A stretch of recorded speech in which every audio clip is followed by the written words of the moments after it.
Thank you, everyone, for being with us. We are so excited about this event, and we'd like to begin with words of welcome from our President and Chancellor, Dr. Couture.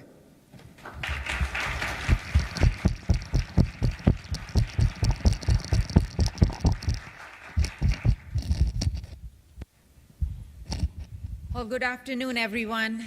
Welcome to this event. What a great event it is.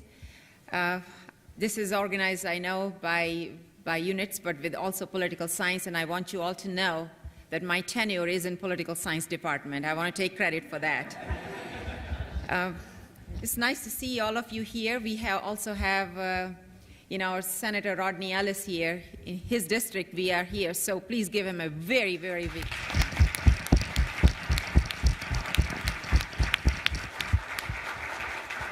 Are there any other elected officials I may have missed out? Okay. I just want to extend welcome on behalf of our Board of Regents and, of course, on behalf of all of us here in the land of the Red and Cougar Nation. We know why we all are here, but I just wanted to tell you how excited personally I feel about just getting to learn more about the history. What an opportune time for us to do so. We've just beat Rice, right? Thank God. Well, it's just nice to see our two heroes here.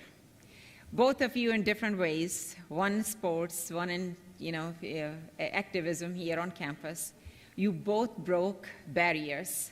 You both took a lot of things that was totally unconventional, and not everything was pleasant. I know that. It was tough. It was very difficult. What a courage it must have taken. You inspire our athletes, our students, people like me, all of us here every day. And I just feel, and it's now to me about 5 years being here at University of Houston. I was very happy when I came here. I felt really blessed to be coming to this great city and the great university.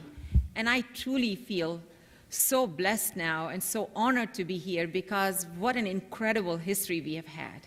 The things we have done here, things we have experimented here, things that we have innovated here in different ways just make this university a truly special place. And I feel just so humbled every single time I'm in front of people like yourself. And so today, thank you very much for coming back here, for gracing us, for giving us part of you and part of your wisdom. Your involvement and your engagement and your encouragement is going to push us to really continue on this path of excellence. So on behalf of all of us here, please know we love you, we cherish you, we respect you, and we just absolutely are eager to hear what you have to tell, because I know formally you have never been asked to tell your story. So today is the day. Tell us your story. Thank you. Thank you. Thank you so much for being here. Thank you so much, Dr. Couture. And yes, we are so excited to have you here, and we're proud of who you were when you were 18 and 19 and 20 years old, but we're certainly proud of who you are today. Let me begin by thanking, on behalf of my partner, Dr. Susan Scarrow, the chair of our political science department. We would like to thank our partners in this event, the African American Studies Department and Dr. Conyers, the Center for Public History, the Houston History Project, and Dr. Pratt, the Honors College, and the Phronesis Department, Dr. Collins, and most of all, we'd like to thank Andrews & Kurth, the law firm where Gene Locke is a partner, and Elizabeth Campbell, who not only enlisted a lot of his colleagues to come, but also generously is underwriting our reception. So thank you.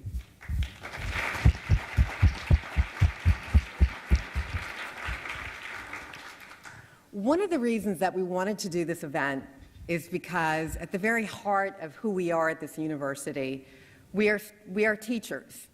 And so we wanted our students who walk around on one of the most diverse college campuses in America to understand that it hasn't always been this way. All of us who work here, who live here, who teach here, we have the experience of going in an elevator and hearing someone speaking a different language, or people from different backgrounds, religions, and countries. And so we want our students who are here today to have that experience of hearing how we got here. We also loved the RSVPs that we got from our alumni who said, "This is my story. I lived this." So let me just ask, who is here who lived this? Yay!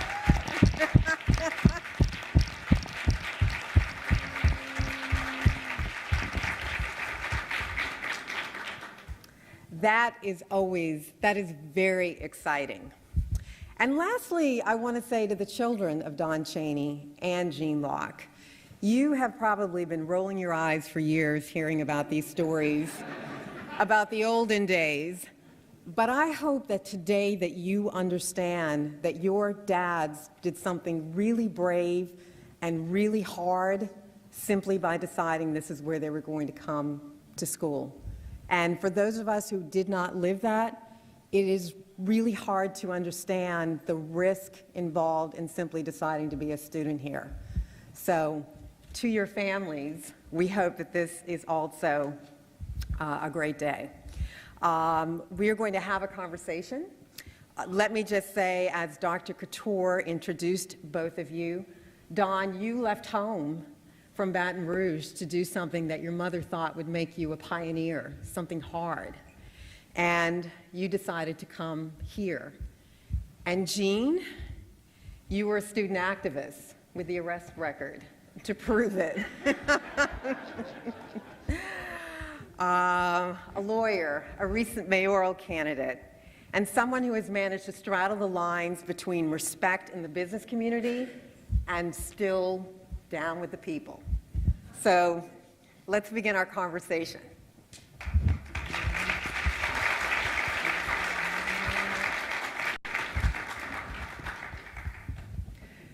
So Don, I'm going to start with you. Just to put things in perspective for us, can you just start by talking about your family and growing up in Baton Rouge and what that was like? That's kind of a long story, okay? So the short version. All right, I'll give you the short version. I grew up in a family of four. Actually, my mom and dad divorced when I was in the first grade. And so my mom basically raised four kids by herself. And a lot of you guys back in our era can understand how tough that is, simply because, you have to, one job just wasn't going to do it. You weren't bringing in enough funds to support four kids, so she worked two jobs. And as a child, I was your typical bad kid. I enjoyed sports, and I think that was sort of my avenue to sort of walk on the straight and narrow, because it sort of kept me in line, kept me off the street, and kept me out of trouble. But that was my way out. Eventually, it ended up my way out. And my mother was a very strong woman. She's no longer here, but she ruled with an iron fist. She had some tough, bad kids. But but through basketball, I played several sports, and I excelled in all of them. I became All-American in basketball. That was my best sport, actually. And was fortunate enough to reach the point where I was All-American in high school and had offers from a lot of different colleges and universities. At the time, I set my focus on Loyola Chicago. Loyola of Chicago. Yeah. Now, why Loyola Chicago? Well, I knew you were going to ask that. Simply because they had the previous year won the NCAA championship. So what year was that? I wanted to go to a winner. I'm sorry? So what year was that? What year? That was in '63. Okay. Yeah, they won it in '63. And so naturally, you want to go to a famous school, a school that's a winner. And they did a great job of coming down and recruiting. They recruited very heavily. The coach there was George Ireland. And he really wanted to bring in a guy who can help his program to keep the winning process going. The other thing also was that my teammate from the previous year had gone up there. He was a much better player than I was. And he had gotten injured, but he had played well. And I heard stories about his experience up there, and it really helped me a great deal in terms of making my mind up. But what I didn't know was that it wasn't about my decision, because I was telling all the reporters here I'm going to Chicago. And my mom found out about this, and she said, you know, I see you having all these interviews about going to Chicago. She said, that's not where you're going. I said, what do you mean? Because I wanted to get out of town. I really wanted to get out of town for sure. You know, I was in a city where naturally grounded in the Southern recruited me very early. But I just wanted to get away. And, well, she got together with Guy Lewis, and they made the decision for me. So it wasn't my decision. She said, this is where you're going. Here's an opportunity for you to be the first black athlete at the University of Houston. I had relatives here as well, so she felt very comfortable. But for her, it was an easy decision simply because the opportunity was there. I didn't see that. First of all, I didn't want to go anywhere where I had to make an adjustment. I mean, Chicago was the area where they had white and black players. I really, unlike Gene, I had no interest of being a pioneer. I just wanted to play ball without any adjustments. Now, I grew up with a guy, a lot of you from the 60s remember, is Rap Brown, H. Rap Brown. Well, he lived 3 houses from me. I played ball with him every day. So naturally, I'm hearing all these things, and away from the fact that I had the individual experience of racism, because in Baton Rouge, you're going to be faced with that a lot. I mean, that was an everyday thing for me. But, you know, I played with him. I hear all the things. He was like Gene. He was an activist. And so as we were playing after the game, I hear all these stories. So that even sort of solidified things for me. I don't want to go to University of Houston. I want to go somewhere where I don't have to make an adjustment. Well, that decision, as I mentioned earlier, was not up to me. And evidently, my mom, who's always steered us in the right direction, that was the right decision for me. Well, Gene, that is influencing your decision. So tell us a little bit about your family in Marshall and how you ended up choosing U of H. Yeah, well, I'm fortunate in the sense that on one side of my family, my grandmother was a domestic. On the other side, my grandparents were farmers, and they really didn't have hardly any money at all. But my grandfather and grandmother had sent 6 children to college. So I had a history of college graduates. And my uncle in 1964 was the first African American to be a professor, assistant professor at any predominantly white school in the South, University of Texas. So everybody in my family assumed that I was either going to Prairie View, where they had gone, or to the University of Texas. And I kind of thought that until I heard that the University of Houston had signed Don Chaney and Elvin Hayes. And 2 things that work here, you got to understand. One, I have been, am now, and will always be a sports fanatic. And Don didn't know me, but I knew him. As a matter of fact, I knew him and didn't know Elvin Hayes. And so I said, well, if this school is progressive enough to at least take this step, something's going on. The other thing is more individual. I didn't start out as an activist. I started out as a party animal. And I had worked 2 summers in Houston, my sophomore and junior year in high school. So I knew most nightclubs here. I knew where to go and where to party. I had a lot of friends. And so for me, it wasn't going to be an adjustment living in Houston. So I decided I'd come to the University of Houston. So I made that decision. It was a good decision. Well, let me ask both of you this. Were your parents concerned about you coming? Because we both know minority children then and now whose parents didn't have the courage or foresight to let them do something hard. Gene, you want it? Yeah, well, it was not a problem in my family because it is very hard, let me back up and say, it's very hard to have this discussion with the generations of people here. There are some folks here who are our age or a little bit younger who clearly understand and remember Jim Crow and the way the segregation worked in the South. There are other people in here who are students who are younger who don't have a clue as to how bad Jim Crow was. So let me just give you a prelude of that so you can understand the context of where we came from and why we were so angry at the time. Living in East Texas and living in Louisiana, the races were completely separated. There was no opportunity to meet and confer with a white person on anything except in a subservient role. It was understood in rural East Texas, at least, if a black man walked down the street and approached a white man, you were to look down and never to look him in the eye. It was a very humiliating and degrading kind of situation. All of the political and economic power resided in the hands of people who didn't look like us. Now, given that kind of background, there were a lot of our teachers and our religious leaders and our community leaders that said, you know, one day it's going to happen that we can do this, and you got to be ready. And so a lot of our parents and neighbors and teachers told us, you got to be ready. So the opportunity is going to come. And so it was almost sacrilegious when the opportunity came if you didn't take it. Somebody had to walk through the door. And for me, at least, I had seen the police dogs on people at Wiley College. I had seen the civil rights movement throughout the South. And if people could go to lunch counters and face the wrath of being beaten, if folks could ride a freedom ride and know that the bus was going to be burned and they might die in it, somebody saying all I had to do was go to school. And I think I was arrogant enough to think, I can show these people how smart we are. Somebody got to do it, and I'm ready to do it.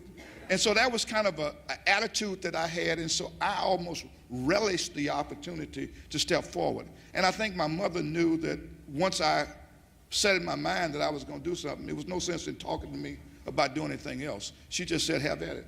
Now, Don, let me ask you this.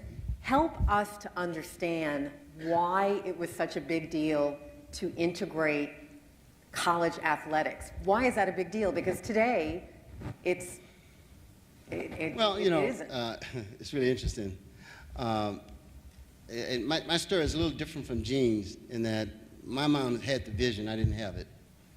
She wanted the doors knocked down. She wanted a pioneer. She felt I had an opportunity to basically set things for people behind me. So it was a huge opportunity for me. She had the vision, I really didn't have it because I was sort of tired. You got to understand, I grew up in a situation where if you go to the drugstore to read a comic book, there were a different set of rules. White kids can view the comic book, sit there for hours and read it and decide whether they wanted to buy it or not. A black kid could not. He had to buy a book and leave. So we weren't permitted to even sit and go through a book. Okay? So you had different standards. I faced this, so I was tired. At a young age, I was just tired. I didn't want to have to go through these kind of things, in a new situation, a new state. I just didn't want to do it. But my mom, she had the vision. She said, you got to do it, you got to make sacrifices, you got to go. My siblings didn't help either because, this is a true story. My brother actually showed up with a hangman's noose and said, this is what's going to happen to you at the University of Houston. I mean, those kind of things, I love him today, but those kind of things didn't help to ease the tension arriving at the University of Houston. He knew how tough it would be, and naturally, I guess he tried to ease my spirits a little bit by making me feel comfortable, but it was a tough adjustment. The University of Houston sports program, I felt when we got there, I felt that the pressure was on simply because not only did we have to make the adjustment, but we actually were playing for other people. And that was my mentality. I felt that if we did well, that was going to open the door for a lot of other people behind us. And I think I sort of adopted that simply because I kept hearing it every day from my mother. Your mother had courage, and your parents did too. So in our research, we find that the university quietly integrates in 61. There's one black graduate student in music. In 62, more students who are graduate students. In 63, undergraduates. In 64, Don Chaney. In 65, Gene Locke. So tell us, either of you, what are your impressions when you first get here? What does it look like? What does it feel like? Where are you living? Well, it was sort of familiar territory for me because I was used to being isolated and being in an area where, as I mentioned, I went to an all-black high school. I lived in an all-black neighborhood. We had a grocery store that was owned by Italians. That was the only white people we had basically any type of communication with. So coming to the University of Houston was not that hard of an adjustment for me because I was used to that. My first year here, came in that summer, there were hardly, and I knew there were black students coming on campus, but I never saw them. I never saw them the summer before school started. We were here a month before. I would come on campus, and I really never saw them at all. And as the school year progressed, naturally you would bump into guys and you would go out of your way. Hey, Don Cheney. I mean, you felt good because I would jog to a guy if he was 3 blocks away just to introduce myself. And so that's how bad it was. But that first year was tough for me simply because we had an athletic dormitory. The campus itself had a big lake. The Cullen building was still here. But it was a nice campus, but very small. And I used the Cougar Den at the time. Now, when Gene came along, it was a little bit different. But I used the Cougar Den as a shortcut to my dormitory because I didn't have any blacks in there. There had no reason being in there. So I would go through there, right through my dormitory, because that saved me 5 minutes to my dormitory. But in terms of socializing, making friends, it was very difficult that first year. Second year was totally different. And that was your freshman year. What's your first impression? I came in 65, and there were more African-American students who came in my class. And so our numbers, though very, very, very small, probably doubled between 64 and 65. And still, we only had a handful. I think the most amazing thing for me was I got here in time for the social hour of all freshmen. And I walked into a dance, and I didn't know what to do. As nobody was talking to me, and I didn't feel I was permitted to talk to anybody else. And so I'm standing against the wall just kind of wondering, why am I here? And who's going to break the ice with me? And I think I had too much pride to go up and start introducing myself and hobnobbing with people who didn't. And I guess my experience was, for many of the students, my arrival was not on their radar screen. And it was crushing to me. I thought that people could appreciate this great social movement, that was happening, and the arms would be open, and it didn't happen. And so, like Don, when I then found the little cadre of African-American students, we just kind of bonded, and we hung to ourselves almost for survival. So that first semester, we lived all in a suite over at Taub Hall, across the hall from each other, and that was kind of it. By your design or the university's? University's design. But the second semester that I was there, I was asked to be the first of the non-athletes to have a white roommate. And I said, yeah, this would be great. I didn't realize at the time the problem was not me. The problem was with my roommate. He was arrogant, he was uppity, and he was Jewish. And none of the white kids who were Christians wanted to stay with him. So they solved the problem by putting the black and the Jew together. And we had big time fun.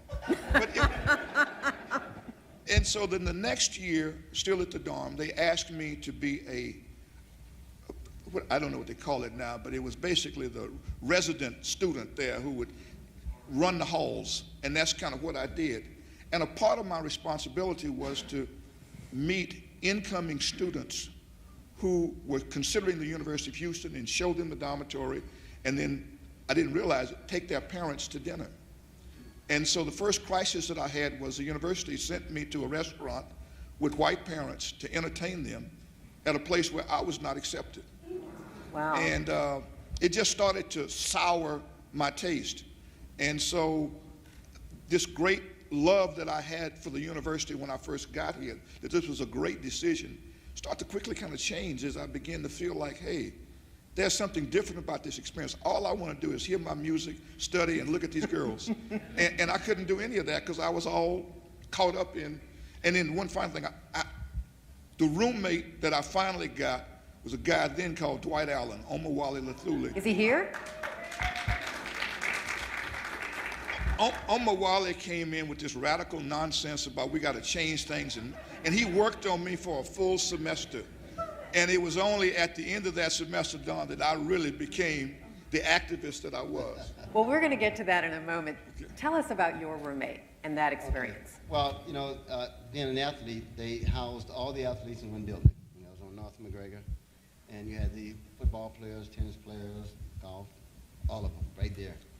And, we were the only two, well, actually, we were only three, because Warren McVeigh was in football. And it was tough. It was very difficult being in a dormitory, first of all, and I get to my roommate later. Because you had downstairs, you had 2 TV viewing rooms, pretty large room. But the minute you walked in, sit down and watch TV, I mean, you had 15, 16 guys just get up and leave. So, that was hard. Then it became a game for us. Say, okay, let's go and disrupt these guys. So we would walk down and say, watch this, boom, they leave. But the interesting thing about this, though, after a while, those guys got tired of leaving. They stayed. But there were a lot of adjustments to be made. And the great adjustment was for me simply because I hadn't been around white guys. And I'm sure some of the guys had a hard time. But my roommate, and you have to give Guy Lewis a great deal of credit. Guy Lewis was the head coach at the time. I thought coming here, I would room with Elvin Hayes, the only black basketball player. So I thought the adjustment was very easy because now we're talking about a guy I can communicate with, a guy we can sort of share stories with, and I didn't have a problem. So it wouldn't be, as I mentioned, an adjustment point for me. He's from Louisiana. Right, because we had competed in high school against each other. So it was familiar ground for me. But what Guy Lewis did, which I thought was a great thing, is he made sure that 2 of us were separated. And my roommate was a guy from Brooklyn, New York, who had been around black athletes before. They were friends. He had friends who were black athletes, so it wasn't that great of an adjustment for him. But it was a huge adjustment for me because, like, as I mentioned, I'd never been around whites before. They put Elvin Hayes with a Jewish guy from Schenectady, New York. So he had also been around, blacks before. So the adjustment was tough because, you had to sort of make adjustments as you went. I mean, like lifestyles, language, everything was totally different. Music. Everything. I come in and, you had a battle of music. And I'm playing my music and you say, oh, you don't want to listen to mine. I said, no, I want to listen. It got to a point where, that was before headphones. It got to a point where it was a little bit tough. And we started sharing stories. And I think that's where the gap was bridged because I really had really not crossed the line in Louisiana until coming to the University of Houston. But and as far as thinking about New York, I mean, it was like a totally different thing for me because I had no idea I would be in New York. Didn't know anything about New York other than the fact that it was cold. But we started sharing stories, and he had never been down south before. So that friendship continued on. He's now a Hollywood producer, and we're like brothers still, and we communicate all the time. But that friendship just grew. The longer we were together, it just grew. But it was an adjustment. Tell us about him using your toothpaste. I found this out after I probably was in pros 8 years.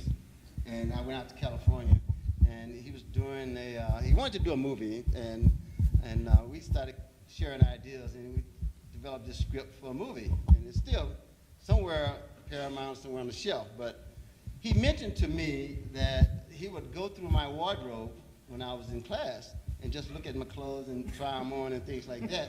But the thing that probably really turned me off after the fact was that he said, I even use your toothbrush from time to time. Now that's crossing the line.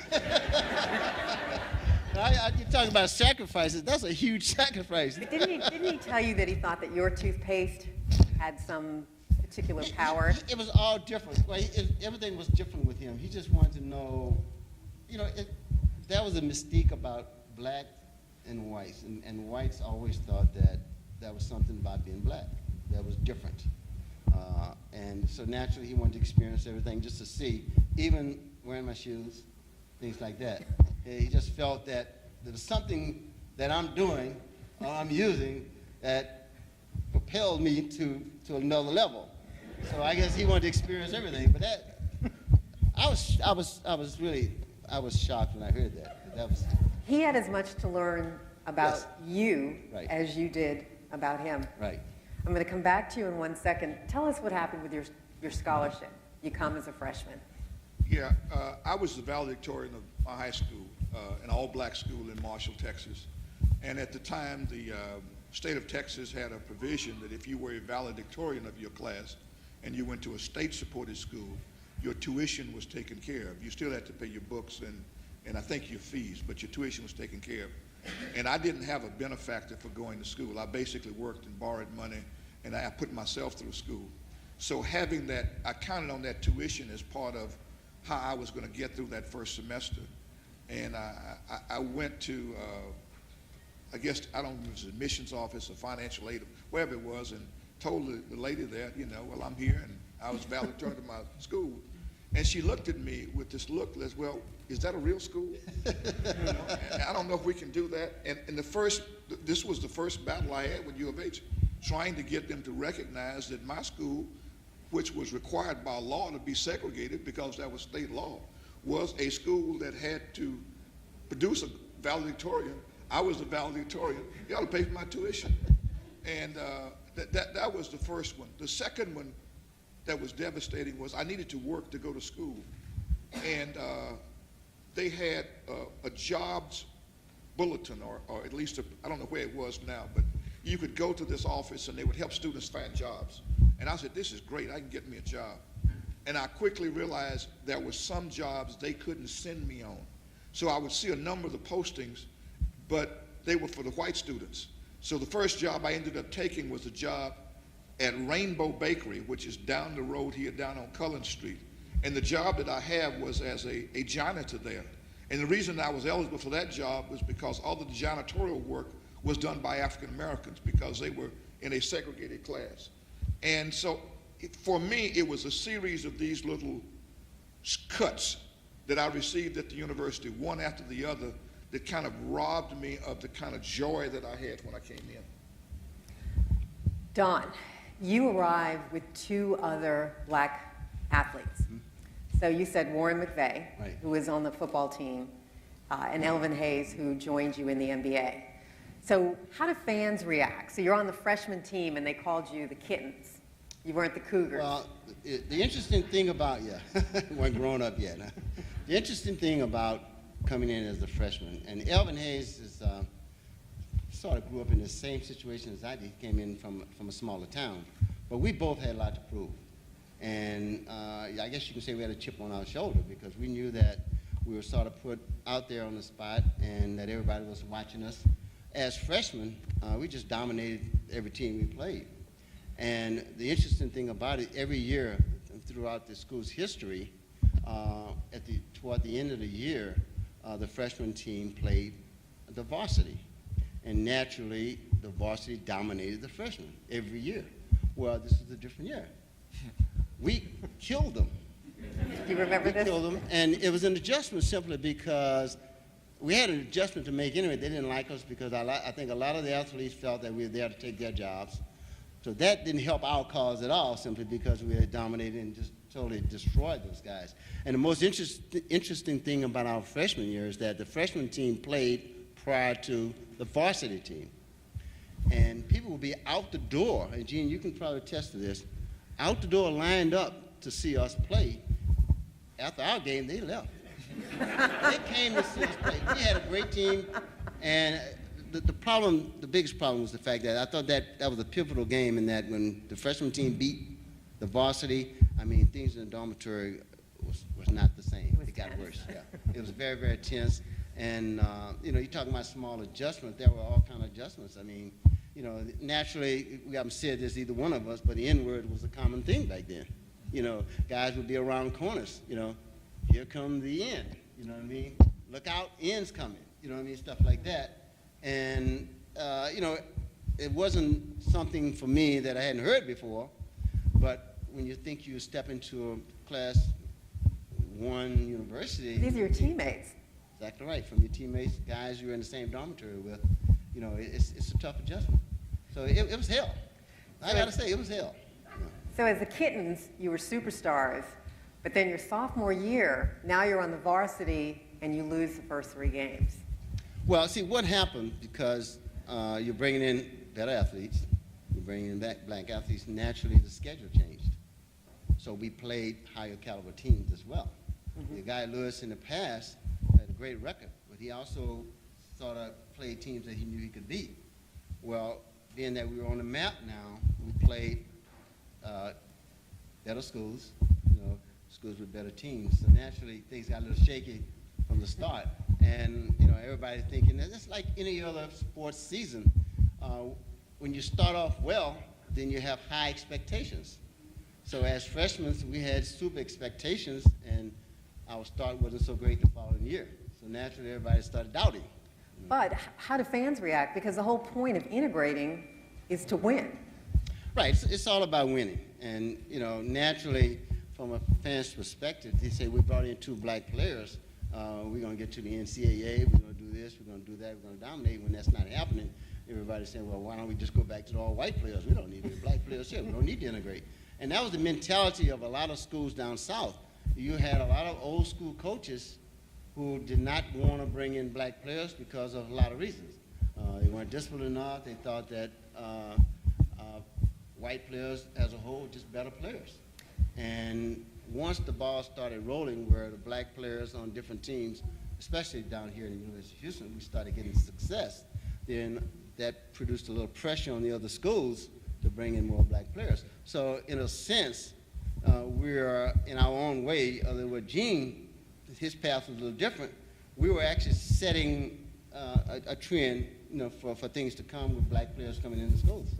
Let me just say one thing, too. I think for those of us who were students, watching Don and Elvin and the other black athletes, we took tremendous pride in their accomplishment. And, we were looking for little things just to help us get through and survive. And when these brothers would take the field and perform, it would give us a kind of extra and a boost that really meant a lot. And we never talked about it. I mean, Don and I had never talked about this, but it kind of helped to move the ball forward. They used to say something about coaches who had black players. This was not true about Guy Lewis, and I respect him for it. The saying used to be, you might have several black players on the team. You'd play 1 at home, you'd play 2 on the road, and if you were losing, you'd play 3 or 4. And that kind of mentality kind of showed that you couldn't do certain things at home with those fans but things changed. And one of the things that I noticed at the University of Houston that I hope we have a chance to talk about is the changes of attitudes among a lot of the white students and a lot of the non-white students, the Hispanic students, women, others who began to take on some of the same issues that we were taking on. We are going to go through that in just one moment. But talk about what it was like for you, Don. U of H is integrated, but you're traveling around the South and you're playing schools where they haven't integrated. Well, the toughest thing of all was that first year because we traveled a lot by bus and a lot of times by rental cars. And naturally during that period, you have to stop immediately to get a sandwich or lunch. Elvin and I, we had to stay on the bus because we weren't allowed in some restaurants. There were restaurants still were not service in blacks. So our food had to be brought to us. It was just tough, the tough situation, and we had an adjustment. What I really like about the coaching staff at the University of Houston, they really anticipated the different racist situations out there, and they served as a buffer for us because they didn't put us in any precarious situation. If we had to stay on the bus, we stayed on the bus for our protection. And as I mentioned, coming from Louisiana, that's the way it was. It was something that was accepted, something that was practiced. The white on, colored only water fountain, and that's an everyday thing. You see that. And it was something that you had to live with. You went to black theaters, could not go to white theaters. I grew up in Baton Rouge where I was 1.5 blocks from the LSU's campus. Okay? And I could hear the football games on my back porch, but I wasn't allowed to go to that school, couldn't attend that school at that particular time because it wasn't integrated in sports. But I have one more question before I come back to Gene, and that is, okay, sophomore year, things get a little better. Mm-hmm. You start dating a pretty freshman, Jackie Dotson, who was kind enough to come today because she is your wife. Yeah. And so you start dating this pretty girl from Worthing, and what happens one day when she's so excited that she gives you a big kiss? Well, we were, I think, returning from a road trip, and it was a successful road trip. I forget who we played, but it was a big team that we beat. So naturally, you had the reporters and everyone there meeting us and greeting us, and fans as well. And my wife, no, my girlfriend at the time, came up and gave me a kiss. Well, the Cougar paper, I think it was the Cougar paper, took a picture of us kissing with the players in the background, the plane as well. And because my wife is fair-skinned, they thought it was a white girl. So, I don't have to tell you the rest of that story. The Cougar paper received, from what we hear, bomb threats from that incident, thinking that was a white girl. And, you know, it's really interesting how, although we were on a good team, we're playing well, we were accepted by everyone at the time because of our skill level, but still, I mean, there's still that old thing about crossing the line. Mm-hmm. And, you know, you're 18, 19 years old. How do you handle that? Yeah. It was tough to hear that, but as I mentioned, it was all about adjustment for us. And simply because we had gone through things like this before. I can tell you a story. We were dating at the time, might have been my second year at the University of Houston. She and I went to Louisiana to visit my folks. On the way back through DeRidder, Louisiana, I had a new car, and she was driving. I was tired, so I had fallen asleep on the passenger side. And this car passed by us with about 4 white guys in it, and they pull over into what you call a turnout, where you're reversing the direction. Well, they pull over and turn out, and as we were coming, they fired 3 shots at us. Okay? And it was just little things like that. And I tell my kids these stories. Yeah. I tell, you know, it's hard for them to believe this because, you know, they're in a world now where things are different. But being black, growing up in the South, you face those kind of things all the time. And my wife just floored it. I mean, she didn't hesitate. She took off. And I'm yelling, stop, he's scared another black guy. I use black guy, but they turn around. You know, they're going back saying that they're fighting some more ends, you know what I mean? And I don't know, but it's those kind of things that you're faced with. And I became head coach at the University of Houston. I still was faced with the same thing. A reporter stood up, and at my first press conference said, well... With the Rockets. Yes, with the Houston Rockets. And he said, well, the one thing that will make Don Chaney a good coach and a fair coach to everyone is that he's married to a white girl. You know, those little things you constantly hear. Here's a girl who went to an all-black school at Worthing High School. She's a Worthing graduate, yeah. Senator Ellis. Right. But those kind of things are the things you're faced with, you know, all your life. Well, Gene, maybe that answers my question, my next question to you, which is, you could have just kept your head down, gone to class, and hoped nothing bad happened, but you didn't. So what was it that pushed you towards activism, both in the campus, on campus, as well as in the community? Well, I think certainly the precipitating thing was my friend Dwight Allen Omawale Lethuli. I mean, he was just on me for a whole semester that we've got to do something to make a change.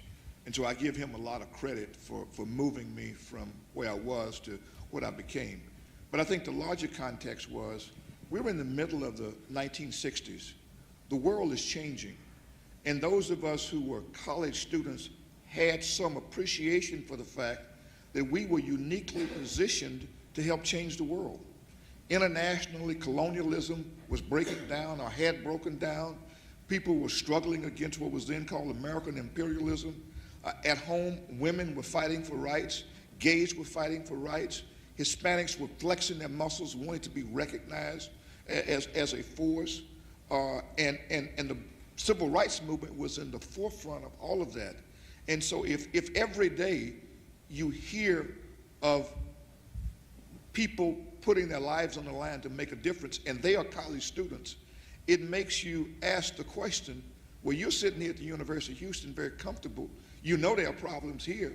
You're sitting in Third Ward. You know there are problems in Third Ward. You're sitting in Houston. You see the racism in Houston. When are you going to get up and do something?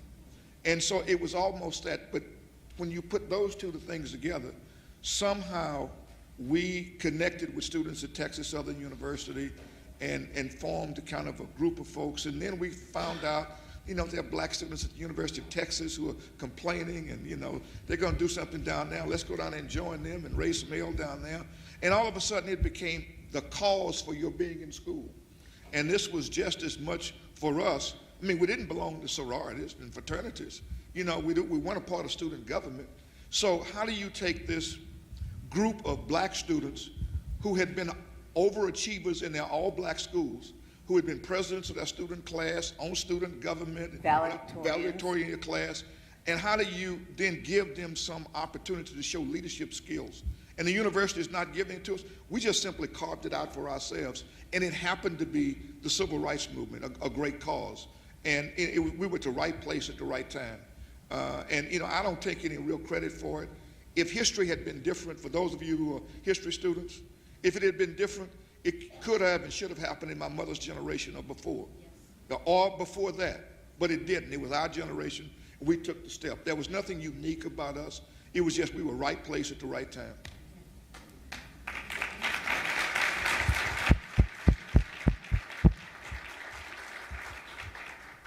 Well, describe how the protesting started. There was a Committee for Better Race Relations. We started out with an organization on campus called the Committee on Better Race Relations, and I was the chairperson of that organization. And it was a multiracial group of Houston's U of H students who were genuinely concerned about race relations on campus. And, you know, we started making requests of the university for change. And we made request after request after request. Got a little publicity that didn't really go far. But this group also began to recognize that there were problems in the city. And for some reason, we got involved in some of the community affairs. And then there were a couple of community protests that we were part of, and there were a couple of occasions we got arrested and went to jail. And so all of a sudden, this started to kind of mushroom into an organization. We went from that to an organization called Afro-Americans for Black Liberation, which was an organization that really got created in 1968.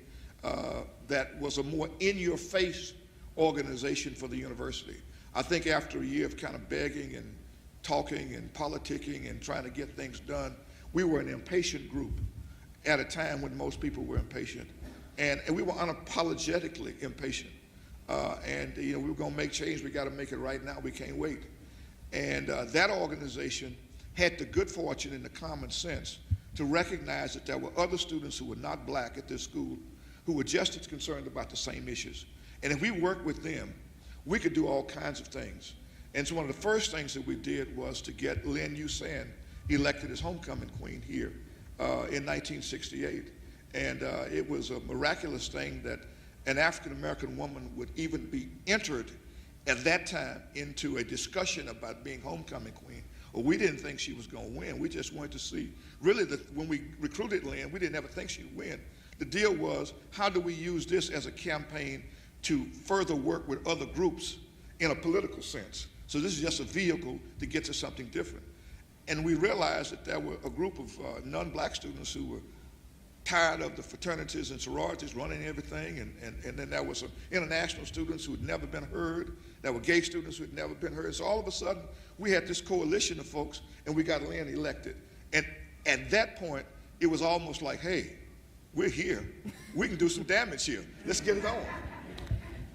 Talk about the dumpster demonstrations and how that led, in your own experience, to the TSU riots. Well, it didn't lead, but it was partial and partial. In 1967, May of 1967, there were a lot of protests in the city. One of the protests that I was involved in was at the Holmes Road dump. For 13 years, that community had been protesting a dump in the middle of a city dump in the midst of a residential area, and the city refused to close it. And a young kid, I think 11 or 12 years old, drowned in the dump. And that sparked a political protest. And so a number of us from the University of Houston went out to the Holmes Road dump with the then Reverend Bill Lawson at Wheeler Avenue Baptist Church. And we were going to hold a protest down there. And we had this clever scheme hooked up where we would have our people lay down in front of the dump trucks. And of course, if they got too close, we'd jump up and run. We understood we were in Houston and we could only go so far. But before the protest got underway, HPD, who had a lot of surveillance on student activists at the time, realized that Bill Lawson and I were the two leaders of the group, and they arrested us and put us in jail. That same day, there had been protests in what is now the North Forest Independent School District about racial incidents out there, and TSU students were involved in that. For some reason, while we were in jail, things broke at Texas Southern University. There were allegations that there were guns on campus and gunfire. It led to the police raiding the school. There was gunfire. Unfortunately, bullets ricocheted. A police officer was killed. So in the midst of this horrible situation, I'm sitting in jail, and this is a true story. And we're all singing freedom songs and trying to survive in jail. And Bill Lawson is praying for us and leading us. And I asked Bill, I said, Bill, why don't you pray one more time for us? And Bill didn't answer. And so I hollered out, Bill, why don't you pray for me? Bill didn't answer. I realized later that HPD had come and got Bill Lawson out of jail. This is the same police department that had put him in jail. They came, got him out of jail so he could go over to TSU and try to quell the riot over there. I mean, it was the irony of all ironies. But those kind of incidents really empowered us to feel like we could make a difference and make a change. But riots sparked by Wheeler Avenue, running through campus, involvement of U of H students? Yeah, the TSU incident had a lot of dimensions that were unique to TSU. We had issues that were unique to U of H, and then there were a host of common issues that were common to both groups. And we worked very, very closely together. And some of the student leaders there were very, very active in our group. And so after that incident was over, that was going into the summer of 1968. It was pretty clear that the fall of 68 and the spring of 1969, I was going to be a senior, and some of the others were getting ready to move on. If we were going to make any meaningful difference at U of H, we had to plan an assault on the campus, and that led to the formulation of 10 demands that we presented to the university in January, I think, of 1969. And the demands were revolutionary at the time, but when you look back at them, they were just almost plain Jane. First one was that the university create an African American Studies department. And then that the University of Houston hire more black faculty and staff. That the University of Houston provide more financial aid for students, particularly minority students. That the University of Houston recruit more minority students. One was that the university would treat black athletes better. And one that I'm most proud of was that the university, two that I'm proud of, the university would give academic credit for people who worked in the inner city in trying to make a difference in people's lives. And the final one was that the service workers, the janitors and maids at this school would be paid a minimum wage. So now those were our demands, and they were considered revolutionary. It led to a series of negotiations with the school. Ultimately, we tried to put as much pressure on as we could during the spring of '69. But as a result of all of it, most of those demands in some form, shape, or fashion have been met. We now have the African American Studies program, Dr. Conyers, who is, I think, the second oldest in the country and thriving. The number of African American students, Hispanic students, Asian students, international students at this campus now is phenomenal.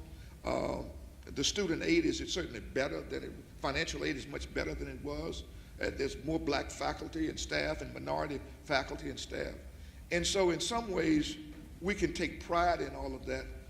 But I'll tell you, Allison, it was a painful experience. And having gone through it, it left me with a bittersweet taste that I carried with me for a long time. And for years, and I mean years, I just would not consider the University of Houston. I wouldn't put it on my radar screen. It was too painful to talk about the results of kind of what happened here. And it took me some serious reconciliation to come to terms with the fact that U of H was changing and had changed, and I need to change my attitude in relationship to U of H. Wow.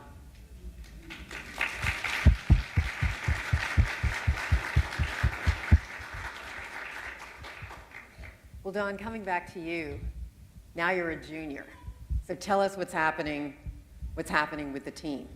Well, naturally, we're a very good basketball team, and we're sort of on the map now. People know who we are. We're winning games. We're playing against better competition. And so we're sort of recognized not just amongst the people or the students here at University of Houston, but throughout the nation. We went to the Final Four that year, played very well. The following year, we went undefeated. We won 31 games in a row. The following year was a pivotal year simply because we sort of set records. We sort of put the national college basketball on the map. Is this for the first time for U of H? I'm sorry? Is this for the first time for Yes. U of H? Yes. We played UCLA, who was also undefeated at the time, in the Astrodome. So this is the game of the century. Game of the So century. let me stop you a minute. Did anyone here go to the game of the century? Somebody lying. Somebody lying. You were at the game of the century. So stop 1 second. Tell us from a fan perspective about the game of the century, and then we'll let Don tell us from a player's perspective. Well, first of all, before I talk about the game of the century, let me talk about a player named Don Chaney. Don Chaney was a hell of a basketball player.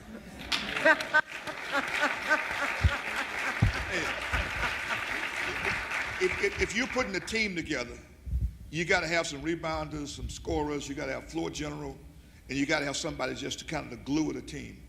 Chaney was a great defensive player. I mean, he probably was the best defensive player all around in the history of this school. He was a very good rebounder, but he was a leader on that school. And when we needed some points, he could put it up. So this guy is no slouch by any means. I needed you as my agent. It's a little bit late now.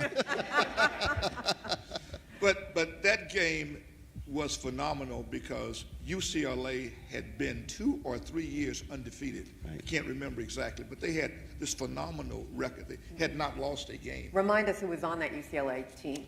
Well, you had, go ahead, Gene. You remember? Well, you had Lucius Allen, who you all may or may not know, who was a real good guard.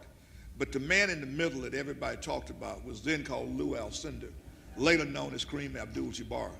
And Kareem had been nationally recognized as the greatest high school basketball player ever out of, I think, Powell High School in New York. And so when he went to UCLA and they just kept winning, everybody knew they were just going to dominate. And so for most folks, this was a great game that was going to be in the Dome. It was going to be a chance for U of H to get on the map. And it was going to be nationally televised, so we'd get some publicity. And we wasn't going to be beat too bad. That was kind of the attitude. So Don, who's the mastermind of this?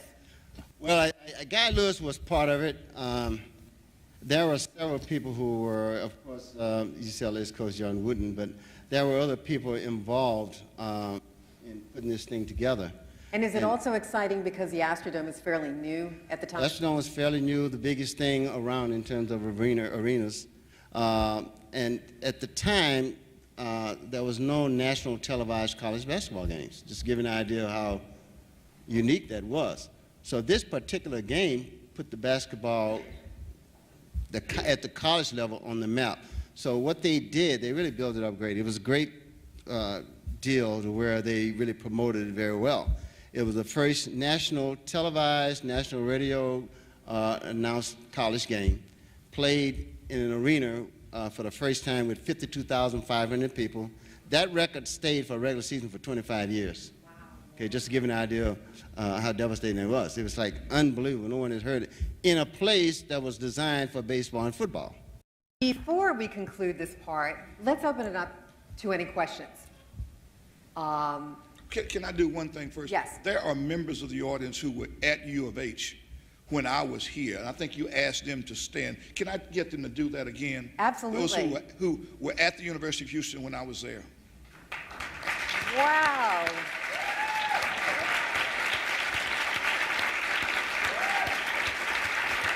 Okay.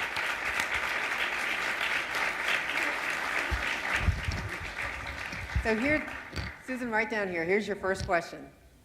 This isn't so much a question as a comment. I'm Jimmy Walker, and I graduated from the university in 1966. I had a very different experience. Number one, I don't know any other black students that might have graduated before that time, but Having gone to initially to the University of Illinois in 1960 to major in architecture, because this was private and segregated, as was Rice, as was A&M, and I couldn't live in the dormitories at UT. I was at the University of Illinois for 3 years, from 60 to 63, and at Texas Southern from 63 to 64. Now, the University of Illinois was not a pleasant experience for me as a black person coming from Fifth Ward. The University of Houston integrated, as I understand, in 63, 64. I transferred in 64 and finished the last 2 years in 64 to 66, getting a Bachelor of Architecture and a Bachelor of Science.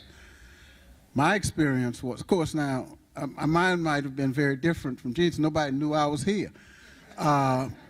And the School of Architecture was most supportive. They got me my first job working at city planning because Roscoe Jones was on the faculty and headed city planning. I was another job as a landscape architect with Gregory Catlow, who was here. I subsequently became a partner with Bill Jenkins, who became Dean of the School of Architecture, and was further supported by becoming associate architect on Paul Chu's building over there. For me, having gone to the University of Illinois, this was a very pleasant experience. Good. A most supportive one, and I too spend some of my wife's money here all the time. Thank you. But does someone else have a question for Dawn or for Gene?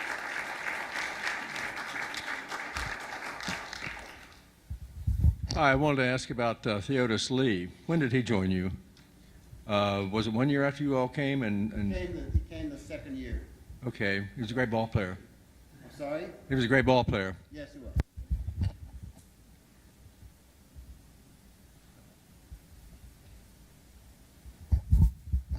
I'm not a U of H man, but Allison, the 1967 incident Yes. at Texas Southern University, we call it the police invasion, not the riot.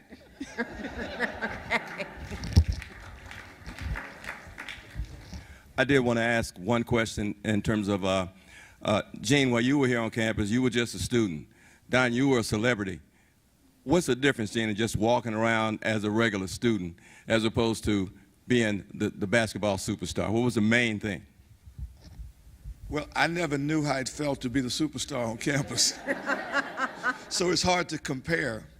But I think certainly the first year there, I felt like an invisible person. I felt lost and isolated. Now, some of that, in fairness, is you're a freshman at a big university that's got 30,000 students. And anybody who walks in that environment new, and you don't know anybody, you feel like you need to make some connections. You feel lost.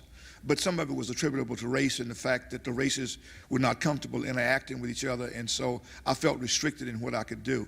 But I think by the second semester, there were certainly enough African-American students, enough white students, enough Hispanic students, enough women who were friends now, and international students. And I had my own little posse that I kind of hung out with. We made our niche of folks, and, you know, we did fine. Gene, you want to tell them what tuition was, what your scholarship was worth back in fall of '65? I'll just say this. My son Thomas is now the last of the Locke family who's a Cougar. My tuition was a hell of a lot cheaper than his. I just want to say I'm a 1972 freshman and a 1975 graduate of U of H. And I just want to thank you for paving the way for me and my generation to come here, because it was very easy when I came.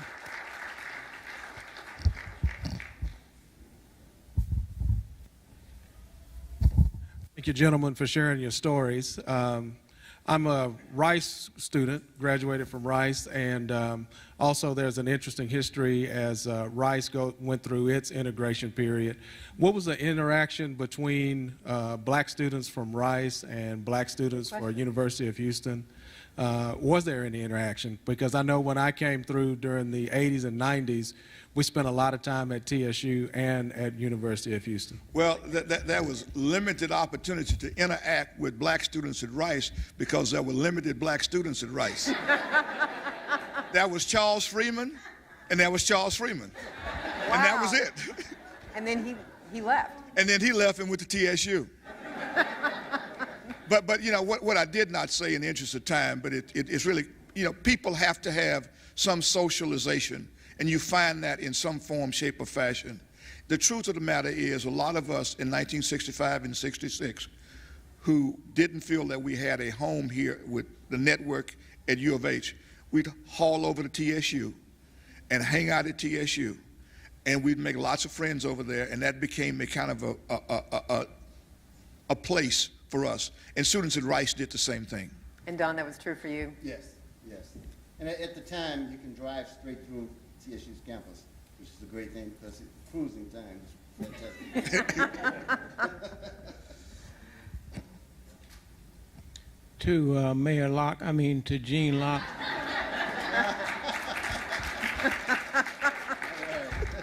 Any plans for any political aspirations? Yeah, I do. I aspire to be home with my wife and kids having fun. No, I do not anticipate that I'll ever run for mayor, and I do not anticipate that I'll ever run for a political office. I hope that I have the health and the energy and the wherewithal to make a contribution. I hope that God always blesses me with the ability to make a difference in people's lives, but I don't think that difference will come from elected office. Thank you both so much for sharing your story. I'm a 2008 graduate of the University of Houston, and I'm currently an adjunct professor in the Department of African American Studies. I just want to know, what is your message and your objective for black students at the University of Houston today? Well, I don't know that my message for black students is any different than my message for all students. I think now that I'm 65 years, I appreciate the fact that hard work and serious study at this age is so fundamentally important. And while we laugh and joke about school being a place to have fun, and it really is, it's first and foremost a place to study. And so if I say anything, that's the first thing I'd say is, you know, study your butt off, learn something. And this is a very competitive world, and you've got to be prepared to compete in the world. The second thing that I would say with regard to the university is, I think I like the idea of U of H as a Tier 1 school. I like the concept of U of H being internationally recognized. But a part of being a Tier 1 school is not just the academics, it's also the service. And this university, if it's going to claim Tier 1 status, you've got to have a footprint in this community. We've got to see you here and know that you're making a difference in people's lives. I challenge any of you to...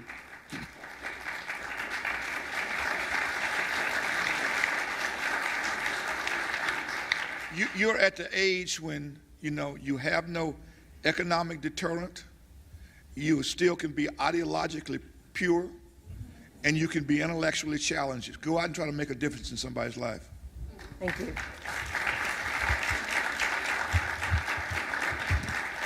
Well, we are going to take a very brief 5-minute intermission. First of all, though, thank you so much.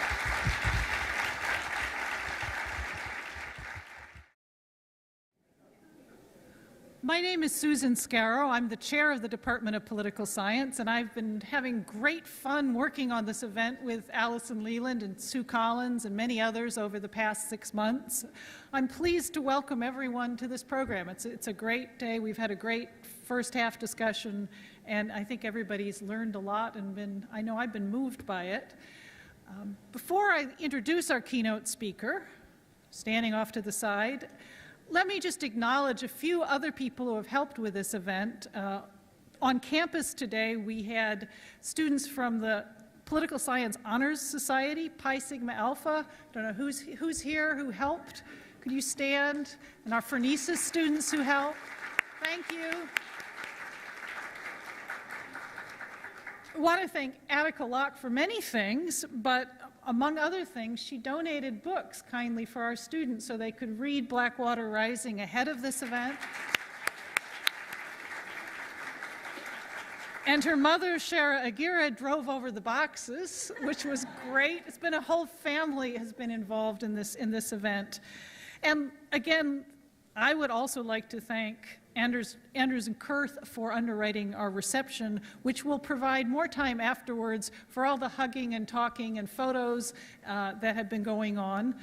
Also afterwards will be a chance to buy either one of Attica Locke's book, or both if you don't have them. Thanks to Brazo's Books will be there, and I think Ms. Locke will be glad to sign books and take photos and whatever else. So that'll be set up in the lobby afterwards.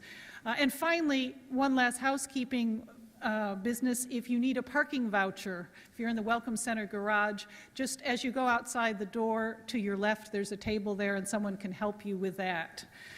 So now, let me come to my formal introduction. I'm pleased to introduce Attica Locke. If you haven't read the book, you need to. Blackwater Rising was the inspiration for this event.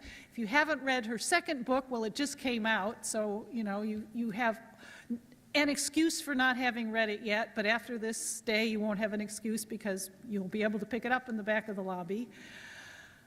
Blackwater Rising inspired this, if you haven't read it, because it's a political thriller. It's set in Houston in the 1980s. The protagonist is a young African-American lawyer who has been deeply shaped by his experience as a student activist on the UH campus at the end of the 60s. It sounds familiar, but we're assured that her protagonist has nothing to do, or at least is not her father. I think it may have something to do with her father, but certainly some of the events discussed in the first part of our program today feature prominently in the book. The book captures the atmosphere of the city of Houston in two important periods for the city, for various communities, the 80s and the 60s, both being turbulent in their own ways. It explores questions of race and class and economic development, all of which makes me sound like I'm going into some didactic lecture, but the book is not didactic. First and foremost, it's a good read. Ms. Locke has continued to explore similar themes in her recently released second book, The Cutting Season.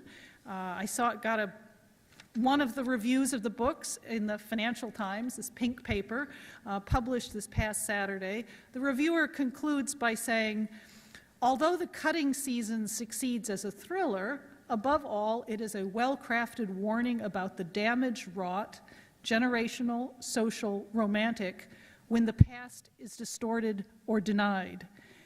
And I think that summary applies equally well to Blackwater Rising and perhaps to this whole event. So I'm very pleased to welcome Attica Locke, who is going to talk today about the challenges of writing fiction that is readable, relevant, and personal. Thank you.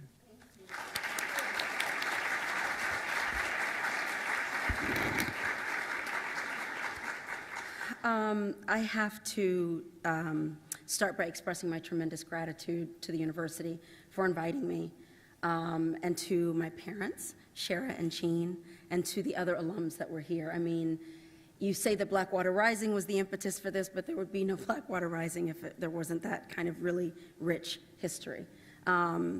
This is probably going to be one of the more moving experiences of my life. I never in a million years would have predicted when I was writing a book that I didn't know would even get published, that it would somehow come full circle with my family history and I would have a moment like this to share my family story and the university story. I'm not a historian. I'm a writer, and probably more to the point for today, I'm a daughter. Both of my parents, Shara Aguirre, who was Johnson in 68 when you enrolled, 68, and my dad, Gene Locke, who arrived in 65, both graduated from this university and, as we've heard, left a pretty indelible mark on this community. One of the supreme ironies of this event is that what you heard in the first hour is probably, you heard more about my parents' activism than I heard probably in the first 20 years of my life. They did not talk about it. Some of that is due basically to their personalities. Neither of them are particularly boastful people, at least not without a lot of drink. But, and some of it's due, as my dad alluded to old wounds. That I think both of my parents are pretty resourceful people, and when the movement ended or petered out and they were parents, they kind of did what they had to do to raise two young girls. And that didn't involve sitting around telling old stories or licking wounds. They kind of, like soldiers almost, went on.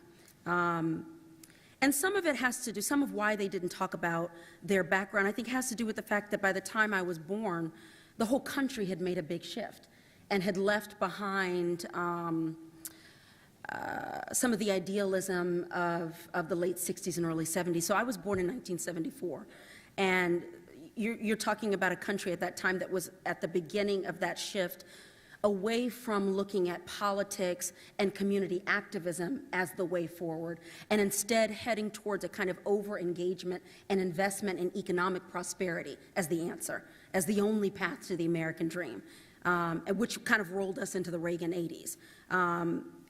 Which was an era that, in my opinion, pulled us much even further away from grassroots engagement and from the civil rights era. And I was born in that transition.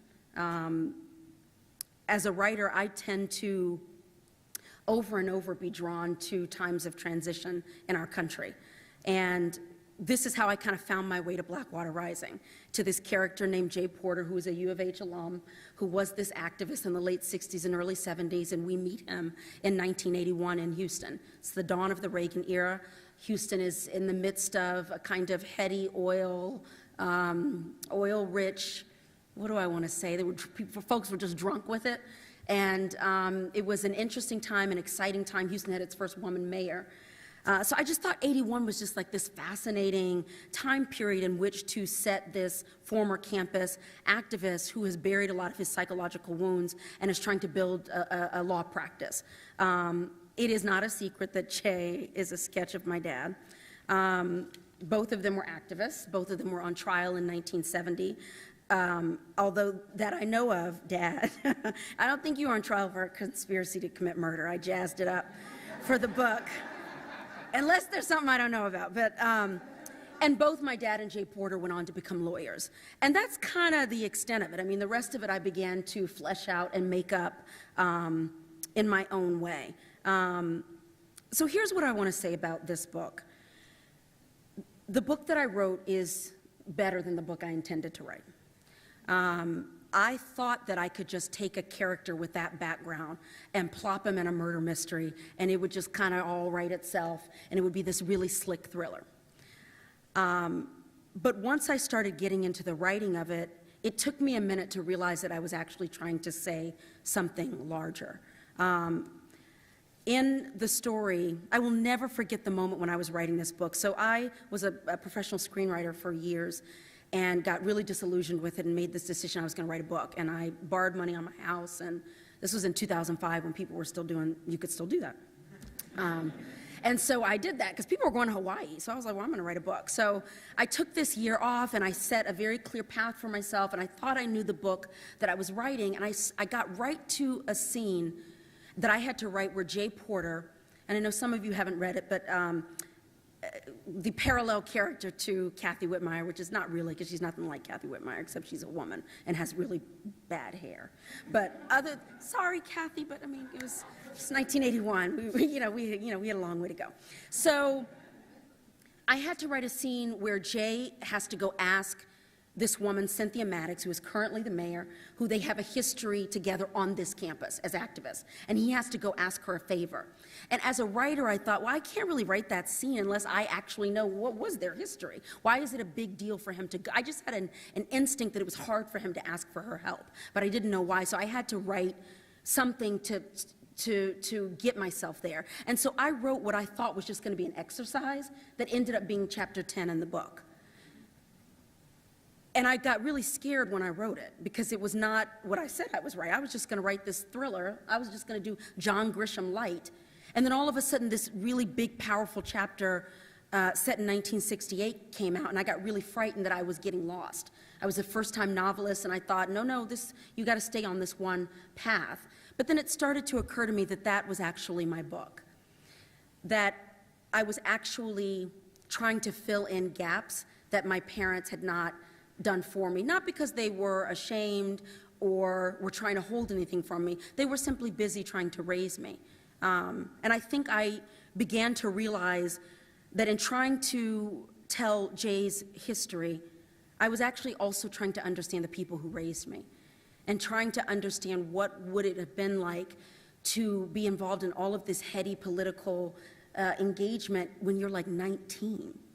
You know, I'm looking at these pictures outside. I was showing my daughter, that's your grandfather, that's your grandfather.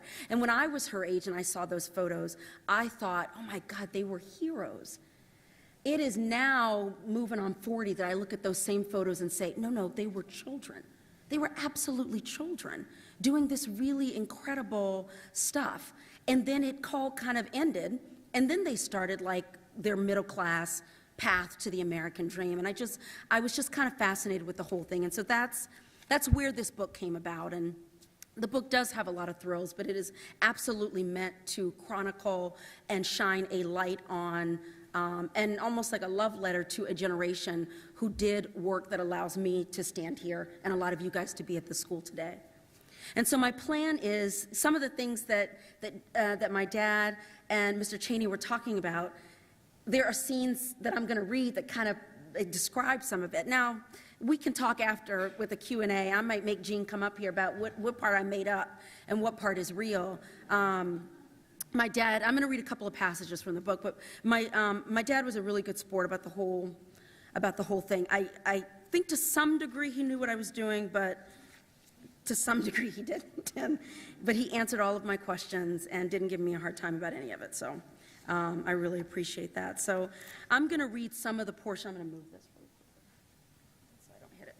I'm going to read some of the portions of the book that take place back in the day, back on the campus in the late 60s. Cynthia was the first one to point out Roger. Something's wrong with that guy, she said one night, lying on her back in the sand. They had driven Cynthia's truck out to West Beach in Galveston, where the seawall ended and the colored beach began, a place where heads would turn, surely, but no one was likely to call the police. They could be lovers in peace and in public. The Dells were playing on a transistor radio resting on top of Jay's jacket, which was laid out like a blanket on the sand. The air was salty and soft and warm for this time of year. It was March 1970, his senior year at U of H. He's all right, Jay offered, meaning Roger. There was another couple on the beach that night, their feet hanging out of the front seat of a baby blue Ford Fairlane that was parked across the sand. Jay could hear the woman laughing, high-pitched squeals that melted into soft, wet air, sounding like wind chimes. He come around Scott Street? Cynthia asked, still talking about Roger. Well, yeah, he wants to get more involved on the Africa thing. Well, you know he was hanging around SDS last semester, Cynthia said. She picked up his right hand and held it open like a seashell. She ran her fingers across the inside of his palm. He asks a lot of questions. You ever notice that? That's all I'm saying. Roger Holloway had indeed been coming around the duplex on Scott Street for months. He was a skinny kid they were always bumming smokes from, who always had extra change in his pocket if someone was hungry. He said he dropped out of Prairie View A&M the year before, but Jay suspected he'd never spent a day inside a college classroom. Not that Prairie View was Harvard, but still, Roger seemed to lack some basic grasp of American history, the Constitution and the Bill of Rights. But he did know who Karl Marx was and claimed to read the Workers' World newspaper, and he was hot on Africa, which was Jay's baby, where he was finally finding his true political voice. Years earlier, Jay had stumbled on his first sit-in on the way to class and decided then and there he'd rather be a part of history than study it. After that, there was no turning back for him. Once one dorm was integrated, they all had to be. Once one black professor was hired, there had to be a dozen more. He would settle for nothing less than total equality. Jay rode this initial wave of activism as a rank-and-file member of SNCC, the Student Nonviolent Coordinating Committee, which had a strong presence on campus and across the South. SNCC came out of the SCLC tradition, the Southern Christian Leadership Conference, Dr. King's group through the 50s and 60s. It was a tradition steeped in the assumption that moralism is a real and potent weapon, or the presumption, rather, that you could shame white people into acting right. Well, that was one way of doing it. But it required a kept tongue and an unyielding faith in a higher power, something Jay did not have. Much as he would go on to preach on the limits of a spiritual approach to civil rights, much as he would chide the churchified for taking it laying down, he always deep down admired men like King, for whom the ability to love was a gift, like an ear for music. Jay, on the other hand, lived a life of constant struggle against his own cynicism, his well-earned knowledge of the limits of human grace. But it wasn't just Jay. A lot of young people were getting tired of the "we shall overcome" way of attacking an increasingly complex problem. So in '67, Jay and Bumpy Williams, Lloyd McElvey, and Marcus Dupree started meeting at Bumpy's mother's place on Scott Street. She was a night nurse at Ben Taub Hospital and rarely home. They named their organization Coalition for Better Race Relations and nicknamed it COBRA. They were still doing stuff with SNCC, but beyond the campus agenda, they worked within the local black community to help find decent housing for folks, get somebody's son a lawyer if he needed one, and they funded an after-school program, Jay pointedly never asking Bumpy where the money came from, at Yates High School. Sometime in the late winter of that year, Bumpy got arrested for passing out flyers on Texas Southern University's campus. He was promoting a rally in support of two older gentlemen who'd been picked up for loitering while waiting at a bus stop on Dowling. Bumpy was booked on charges of trespassing and being an all-around public nuisance. It was Jay who came up with the idea for a march to the courthouse downtown. He walked the campus going dorm to dorm, walked the neighborhood around the college until the soles of his feet bled, until he got nearly 500 people to agree to march with him. They would meet on campus, cut up Wheeler to Main, and walk in unity, storming the courthouse, not leaving until they got justice for Brother Williams and the two other men in lockup. He wrote the press release himself, staying up typing all night, drinking black coffee and smoking cigarettes, listening to Otis Redding on his turntable. They were at the courthouse almost 72 hours, around-the-clock vigil. Jay didn't have a law degree then, but he knew enough to know the cops couldn't hold people indefinitely, not without a formal indictment. He got the Post and the Chronicle there, got his name and face in the paper. He made the mistake of sending the clipping to his mother in Nigton. She mailed it back about a week later with a note saying she'd raised him better and wasn't he due for a haircut. Still, Jay became something of a hero. Bumpy was released, and a few days later they let the other two men go as well. COBRA was now a force to be reckoned with, getting more attention than the local SNCC chapter. It was Jay Porter whom Stokely Carmichael, chairman of the national chapter of SNCC, called when he was coming through Texas for the first time. There was an anti-war rally happening in Austin that April, and Stokely wanted to speak in Houston while he was visiting the state. See, all that winter and spring, he'd been traveling the country, speaking on campus or wherever he could get a hall, reworking and refining a position paper he was calling Toward Black Liberation. The remarks, which Jay and his group had not heard yet, as no Houston paper would print them, were apparently so inflammatory that Carmichael was being blamed for riots all across the campus. Texas Southern, just a few minutes from the U of H campus, flat out wouldn't have him. The University of Houston also said no. Jay simply ignored them. The night Stokely came through town, Cullen Auditorium was free, so that's where they held the rally. Just went in and took it over. Word got around campus and some 300 people showed up, more than the hall could hold. They were spilling out into the hallway, onto the grass lawn outside, some of them curious, wanting to be a part of the thing that everyone was talking about. But there was also a contingent of rebels, conservative white students who didn't want this loudmouth, my daughter's here, in. I can't do it. And they raised painted signs and fists to make it known. And just beyond the doors, in martial formation on the lawn outside the auditorium, were 100 officers from the police and sheriff's departments, dressed from head to toe in riot gear. It was after 9 p.m. by the time Stokely took to the podium. The air in the hall was muggy, thick with the breathy heat of anticipation, everyone waiting and wondering just what was this brother going to say. Stokely came on stage dressed clean as a whistle, in a pressed suit and thin black tie, not a wrinkle on him. And he was wearing shades, black and wide, like Ray Charles, like a blues philosopher. He leaned over the podium into the mic, pushing his shades up on the bridge of his nose as if they were prescription glasses, as if their darkness helped him see things clearly. Jay can still remember his first words. Stokely looked directly at the white rebels and said, one of the most pointed illustrations of the need for black power in a society that has degenerated into a form of totalitarianism is to be found in the very debate itself. To everyone else, he said, welcome, brothers and sisters. The white students in the audience, rebels and liberals alike, were struck dumb, silenced by the sheer force of words they didn't understand, their own language turned against them. Backstage, Jay felt his whole world bursting wide open. The term black power had caught on and contributed to Stokely's militant reputation. But as he began to lay it down that night in Cullen Auditorium to lay out his case, it sounded less radical to Jay and more like good old common sense. It was frankly gospel. The black students waved their hands in the air, clapping and calling out to Brother Carmichael as if they were in church. See, the concept of integration is based on the assumption that there is not value in the Negro community. That's right. So they siphon off acceptable Negroes into the middle class. Well, preach on it, brother. And every year, a few more Negroes armed with their passports, their university degrees, escape into middle-class America. Come on now, tell it. And one day the Harlems and Wattses and the Fifth Wards will stand empty, a tribute to the success of integration. Right on, man. The crowd was clapping and stomping so loud that Jay could feel it backstage, as if the walls were shaking. He could not believe the heat this man was generating, like a lightning rod in a prairie storm.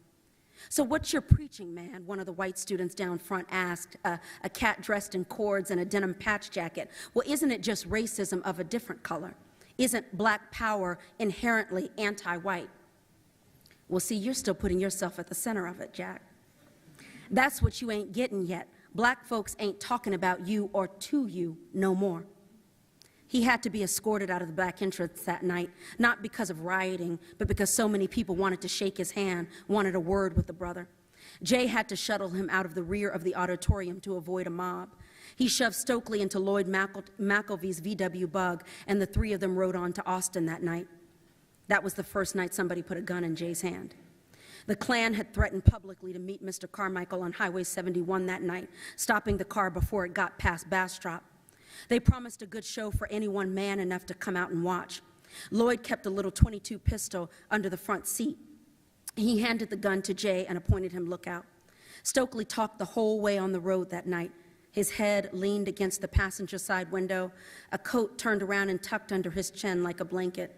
He was mumbling softly over the radio about how they were going to change the world, how it was going to be better for their kids. Jay remembers Aretha had a new cutout that spring, a haunting cover of Sam Cooke's A Change Is Gonna Come. The music was so slow and pretty that Lloyd turned up the radio and the three of them rode in silence in the car, smoking cigarettes and listening to Aretha sing of hope, Jay with Lloyd's pistol still in his hand. So this is later on in the book. Cynthia asked again about Roger. What was Jay prepared to do? The cops had raided Bumpy's girlfriend's place the week before. Cynthia found Jay coming out of a Spanish lab on the south side of campus and told him he needed to see Bumpy right away. Something big was going down. Bumpy had been seeing a freshman that spring, a gal studying biology over at TSU. She was living with an auntie in South Park, and against Jay's strident objections, Bumpy had started holding meetings at her place, arguing that they needed to take some heat off the Scott Street duplex. They played cards out on the front porch, and sometimes Bumpy's girl would cut hair or let them smoke a little, my daughter's here, weed if her aunt wasn't home. But they kept no files at the house, no phone sheets or mimeograph flyers. So Jay was more than a little surprised and upset to find that the police had discovered a small arsenal of guns stashed in paper bags under the house. The deputies had made a beeline for the guns within a few minutes of storming the house, as if they'd known just where to look, which could mean only one thing: somebody had snitched. They had all initially suspected Bumpy's girl. How well did he know her and all that? If she wasn't the rat, it was at least assumed that the girl's aunt, sick of fist-pumping boys coming around her house all time of the day and night, had called the cops herself. But this assessment didn't hold much weight, especially not after the sheriff's department threatened to arrest the girl and her aunt, too. See, Bumpy went a little crazy over the whole thing. His girl wouldn't talk to him, and he wanted someone to blame for that and for his missing weapons, which had been one of the most valuable assets Abel had. This was one of the new groups that Jay and his buddies formed. The guns were for protection, yes, but they were also a source of income. Bumpy called an emergency meeting at the Scott Street place. Founding members, newcomers, anybody who had ever made it to even one meeting or showed a face at a rally. He billed it as a rap session. Had some of the girls fry up a plate of chicken, made it sound like a party. And when the place was filled to capacity, Bumpy shut that door, turned the key, locking everybody inside for almost 20 hours. Lloyd McElvey and Roger Holloway were assigned to guard the doors, each armed with a .38. Bumpy interviewed everybody one-on-one, seeking a second opinion from Jay time to time, but also grilling Jay when he got the chance, asking if he was talking to anyone outside of Abel. Jay kept an eye on Roger from across the room. You know, for a soldier on guard, Roger seemed to be having a royally good time. Always a piece of chicken or a beer or a girl in hand. He kept himself far across the room from the heat of Inquisition. By the time the sun was coming up the next day, Bumpy was exhausted. His eyes were bloodshot, his mouth dry. He had a couple of beers and went to bed before he ever got around to talking to Roger. So Jay took it on himself to ask Roger if he had known about Bumpy's stash in South Park. Well, no, man, Roger said, picking chicken meat out of his teeth. He wasn't exactly looking Jay in the eye. I don't even like guns, man, you know that. No, Roger, that's the thing, Jay said. I don't know that. Matter of fact, I don't really know a thing about you, man, not really. I'm Roger, man, he said, smiling broadly. Just Roger. It was an odd, indirect answer, and it kind of sat with Jay funny. Because of the bugs crawling all over the Scott Street duplex, Jay made a call from Cynthia's place to Stokely.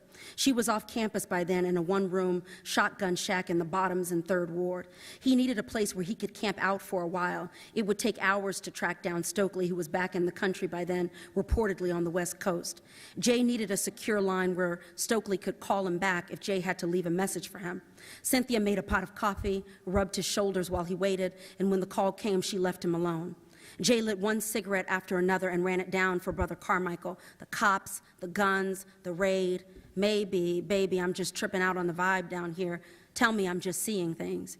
But if he was looking to Stokely to cool his paranoia, he'd picked the wrong dude. Talking to a panther about a Fed in their midst was like dropping a match in a pool of black oil. Sorry, Clara, the shit was gonna blow. This is the most elemental expression of fascism in its purest state, my brother, Stokely said, his voice cracking like lightning. What they cannot silence, they will exterminate. You need to open your eyes to the truth of this thing. They're trying to kill us, brother. The words poured out of the phone like tear gas, filling up every space in the room, burning, stinging, gobbling up Jay's breath. This ain't no game, Stokely said. If you got even a hunch about this dude, get rid of him. Push him out. We in a war, brother. You got to get them before they get you. He was talking fast, moving at a dangerous clip. Jay shook his head. But that's exactly what they want, man. We start kicking people out left and right until there's nothing left, and they're sitting back somewhere laughing, watching us tear ourselves apart. There was a long pause on the other end of the phone. Stokely came back soft, somewhat reflective. Fred Hampton, man, he said. How much more you need to hear to know these cats mean business? Now it was Jay's side of the line that went dead silent. He sat there for a long time on Cynthia's floor, running his fingers through the fringe of a Navajo blanket that was covering the concrete floor. He thought about those boys in Chicago and had a clear, sudden image of his mother at his own funeral. She would bring him back to Nigden, he knew, back to Niggertown. She would bury him right where he was born, and it would be done and over with like he'd never even been here, like nothing had ever even happened.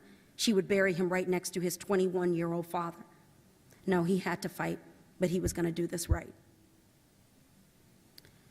Because the character Jay Porter had been arrested as a student, almost went to prison for trying to kill somebody, something he did not do. He, when we meet him, is living a life of hiding, of not showing up, not getting involved in anything, because there's so much fear about somehow finding your way back into the criminal justice system. And through all the crazy murder mystery stuff that goes on in this book, he exactly finds himself back behind bars picked up one night. He said he would never be back here, behind bars an inch thick, his feet aching on a filthy linoleum floor, A pool of urine in one corner, dried vomit in another, men sleeping on the floor like dogs, no place to relieve himself with dignity, no place even to set himself down so he can think straight. 10 paces by 15. He's lived his whole life in this tiny cell, it seems. Lived in fear of it, at least, which it turns out is exactly the same thing. As being in the sweat and shit of it, the I can hardly breathe of it. The stench in this place, the way the walls start to pinch at his insides, it's never left him. He spent the last 10 years right here on lockdown. Keep your fucking mouth shut. Isn't that the law he's lived by? Keep your mouth shut, speak only when spoken to. And what good did it do him? The silence. The freedom he marched for a lifetime ago, the speeches he made, the dreams he had, what good was any of it really if he can't get free in his own mind? So he can eat at a lunch counter, drink warm water from a fountain, and he can vote. So what now? Jay is not a praying man, not really, but some moments in a man's life beg for a little magic, a faith beyond what the eyes can see. The morning his verdict came down, he prayed alone in a cell smaller than this one. They kept the lights on 24 hours a day. The cell was drenched in white light and hot, not a comforting shadow in sight. He got on his knees next to the bed, elbows on a mattress so thin it looked like somebody had laid a cracker across the springs. He closed his eyes and he tried to picture God the way other people did, as a father, one who might watch out for him, lay a comforting hand. He carried that picture in his head and into the courtroom that day, and he made a bargain with God. You cut me loose, set me free out of this mess I'm in, and I'll lay it down, he said. It was a promise to walk away from the armed rhetoric, from the political shitstorm he was forever stirring, from a way of life that had consumed him. It was a promise to lay his voice down, to silence himself, which turned out not to be freedom at all, not even nowhere close. And standing now in a urine-stained corner of this jail cell, where he paid a toll of 6 cigarettes to be left in peace, he strikes a new bargain with himself. There is a way out of here, he knows, out of this prison in his mind. It requires only the courage to speak. Thank you. Thank you.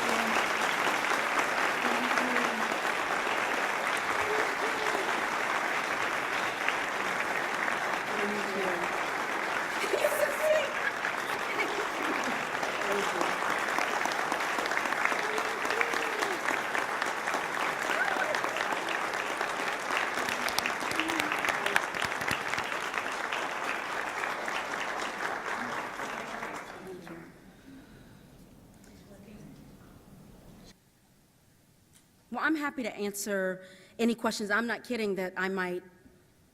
Let me start with this, that, the thing about fiction is you're always trying to get to some bigger truth, which means on a smaller level, you bend some stuff and cut corners. That one line, the probably thing that is most verbatim in the entire book, is probably the only thing that is verbatim in the entire book, is my dad is the one who told me that he could still remember exactly the first words out of Stokely Carmichael's mouth. That is probably the only thing in the whole book that's verbatim. The rest of it was just me trying to imagine or put myself in a situation. I did ask my dad about the names of his groups, the Coalition for Better Race Relations. I asked him when they turned into ABLE, which was Afro-Americans for Black Liberation. And I asked, so I asked him all these kind of questions. But then there were times where he one time called me and said, you got me thinking about some stuff. I want to tell you this. And I said, oh, please, no, don't, actually, because I really wanted it to be my story. And it was my story about trying to understand what that must have been like. And so I almost didn't want too much information to come in some ways. So the scenes I read were pretty much, they were kind of made up. Right? That was kind of made up. No, it wasn't. It wasn't. But is it spot on for like the words or just spot on for the feeling of it?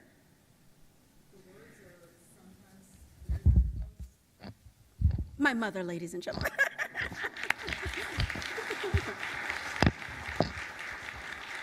I'll just make this really quick, but when I read the final version of the book, because I got a chance as Attica's mom to read a lot of drafts and a lot of things before, but the scene in Cullen with Stokely brought me to tears because I couldn't figure out how she knew this stuff.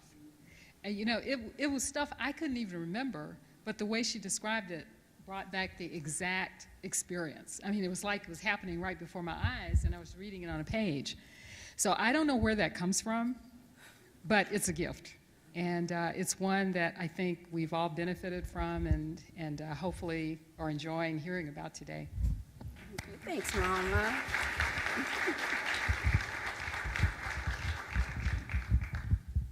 Are there any other questions? Yes. This too goes back to Stokely. I was at the University of Texas. And when I read the book, I said, how does she know that? We were so few there. There were fewer of us there than there were here. Stokely spoke in front of the Academic Center. And literally, we looked around and said, any crime can be committed in Austin tonight. Oh, man, because all the cops were there. Because the sheriff's department, the city police, every officer, and some who were not officers, but there were lots of folks with guns, surrounded about 50 little black kids and Stokely Carmichael. And you, in the book, when you talk about the scene at the University of Texas, it did the same thing for me as it did for Shara. I'm like, how did she know this?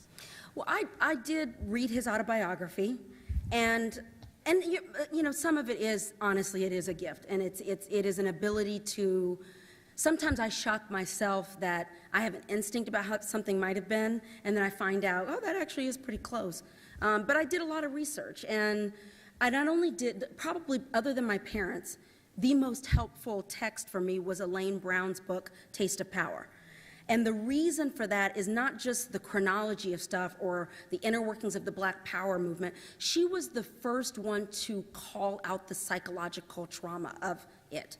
She was the first one, in my opinion, to, you know, write about it. I don't think she used language like post-traumatic stress disorder, but that's what she was talking about. And so that was actually very helpful for me to understand. That must have been really weird to be a kid at college, you know, and you're 19 and there's cops everywhere and guns because somebody is literally opening their mouth. And that is causing all of this. And then, you know, my parents really missed kind of the lunch counter thing and the early part of the civil rights movement, you know, would have been 59 to like 63, you know. By the time you get into the late 60s, things were also shifting. And so, in my opinion, the two reasons why I think there were problems with the quote-unquote Black Power movement. Part of it is moving away from an Ella Baker model, and her model was to remove this idea of great men of history, and that it's better to empower individuals, because if you put it all on Dr. King and you pluck Dr. King out, you have no movement. And I think there was something around the Black Power movement that got caught up in a little bit of iconography, and you got Huey Newton on a poster, and it starts to get kind of, you know, you're not empowering individuals at a grassroots level in quite the same way. And then also the government just went crazy. I mean, they just went buck-ass wild. I mean, there's no other way to put it, that they went crazy, and they were really engaging in subterfuge. And, you know, so Elaine Brown helped me understand not only the trauma of feeling like your government is going against you because you're trying to fight for basic rights, but then her relationship with Eldridge Cleaver and him trying to kill her in China. That was a crazy story, that they were on a trip together and the whole time thought he was trying to kill her, which he maybe was. But anyway, she helped me understand how deep this was when it happens to people at a really young age. Yeah. Hi. Having been the child of student activists, I was wondering how that shaped you and your siblings and your career choices. We've just seen on a national stage Julian and Joaquin Castro, whose mother was a student activist, and they both became politicians. So I'm just wondering, what influence did your parents' activism have on what you decided to do with your life, as well as your siblings? I will not speak for them, but if you guys want to come up, I'll take any and all answers. But I will say I used to have a lot of shame about the fact that my generation had no thing to coalesce around. And, you know, thinking when I was maybe like a junior in college, there was a professor in the film department who was going to be fired, and we had a rally. And I remember just being so proud that I called him. I know he was fighting about South Africa and real stuff. And not that somebody losing their job isn't real, but it was on a different level. And when I called him, and said, I just had my first, college, rally, and he said, what took you so long? And I was, 20, and I felt like, oh, yeah, we don't really have, even by the time I got to college, apartheid was even kind of done. I didn't have anything to kind of jump up and down about, and I felt kind of ashamed. And also ashamed that I didn't take a more obvious political path. I didn't go to law school. I didn't, most people know that if I thought I could be a lawyer without going to law school, I would be one tomorrow. Because I like the running your mouth part of being a lawyer, I don't really want to know the law and stuff. I just want to get up and talk. So I never did any of that stuff. So it's taken me a long time to appreciate that maybe I have a part to play this way, that I have a part to play in terms of chronicling history in a way that's palatable for people to take in, and also that puts it, that tells the story from a psychological point of view. And that's, I've come to kind of respect that that's my contribution. I am a pretty political person. I married somebody who's even more to the left than, he makes me look conservative, which is not easy to do. But so, yeah, I kind of see the world like that. I'm really excited about my whole family being together on Wednesday for the presidential debate, that we can all watch it together. That's just kind of how we are as a family. Yeah. That's my daughter. You can ask a question, my love. Why did you choose the name Jay Porter? Jay Porter? That is a very good question. That's a very good question, Clara.